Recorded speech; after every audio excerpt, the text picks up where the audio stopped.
Hi friends, welcome to my channel. நம்ம சேனலில் நம்ம இன்றைக்கி என்ன பார்க்க போகிறோம்னு பார்த்தீங்கன்னா, சூப்பராக 5 நிமிஷம் கூட ஆகாத ஒரு சூப்பரான சிம்பிள் சட்னி ரெசிபி தாங்க எப்படி செய்கிறதுன்னு பார்க்க போகிறோம்.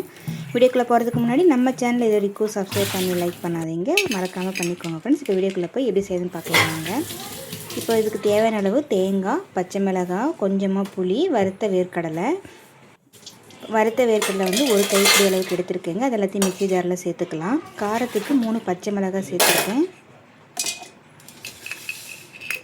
ஒரு 2 துண்டு அளவுக்கு தேங்காய் கீண்டி எடுத்து வச்சுருக்கேங்க. அதையும் நம்ம இது கூடவே சேர்த்துக்கலாம். மிக்ஸி ஜாரில் சேர்த்துனால குட்டி குட்டியாக கட் பண்ணி வச்சுருக்கேன். ஒரு சின்ன அளவுக்கு இந்த சைஸ் அளவுக்கு புளி சேர்த்துட்டு தேவையான அளவுக்கு உப்பு சேர்த்து நல்லா நைஸாக இந்த மாதிரி அரைச்சி எடுத்து வந்தாச்சுங்க.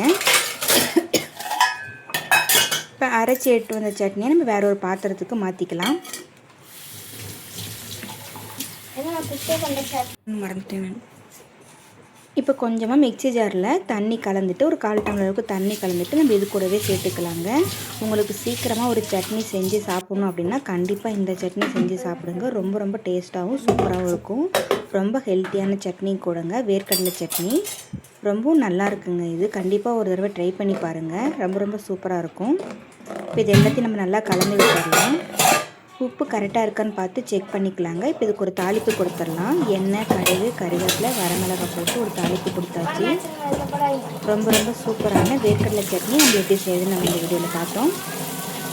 இதேமாரி கண்டிப்பாக நீங்களும் உங்கள் வீட்டில் ட்ரை பண்ணி பார்த்துட்டு எப்படி இருக்குன்னு மறக்காமல் கமெண்ட்டில் சொல்லுங்கள் ஃப்ரெண்ட்ஸ். தாளித்து விட்டதுக்கப்புறமா நல்லா இந்த மாதிரி கலந்து விட்டுடலாம். கலந்து விட்டுட்டு சூடாக தோசை, இட்லி அப்படின்ட்டு எதுக்காக வச்சு சாப்பிட்லாங்க. ரொம்ப ரொம்ப அட்டகாசமாக இருக்கும். சுட சுட தோசையோடு இந்த சட்னி வச்சு சாப்பிட்றப்ப டேஸ்ட் வேறு லெவலில் இருக்கும். கண்டிப்பாக நீங்களும் உங்கள் வீட்டில் இதேமாதிரி ட்ரை பண்ணி பார்த்துட்டு எப்படி இருக்குன்னு மறக்காமல் கமெண்ட்டில் சொல்லுங்கள் ஃப்ரெண்ட்ஸ். தேங்க்யூ.